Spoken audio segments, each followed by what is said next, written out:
Saa ile tunasindikiza baba kuelekea Nairobi. Nitalika Mheshimiwa Kaleba Misi na Mheshimiwa Ladwa na Mheshimiwa Masara in that order.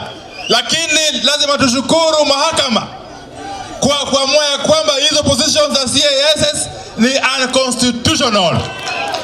Mahakama leo imeamua ya kwamba hizo positions unconstitutional. Sisi tunaunga mahakama mkono. Watu wote walichaguliwa kwa hizo positions waende nyumbani, wafuke mbrago, waende nyumbani.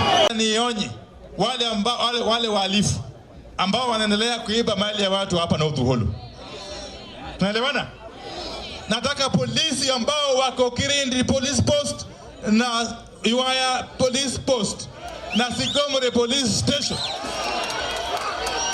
waangalie kazi yao.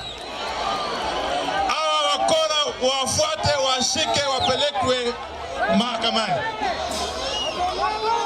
Sitaki nirudie hii maneno tena. Sawa sawa? Haiwezekani ya kwamba kila siku ng'ombe inaibiwa hapa. Kila siku. Na ili hadi tuko na askari. Na tumewajengea nyumba. Hii ni shida gani hii? Hii ni upuzi. Wafanye nini? Nishasikia. Asanteni.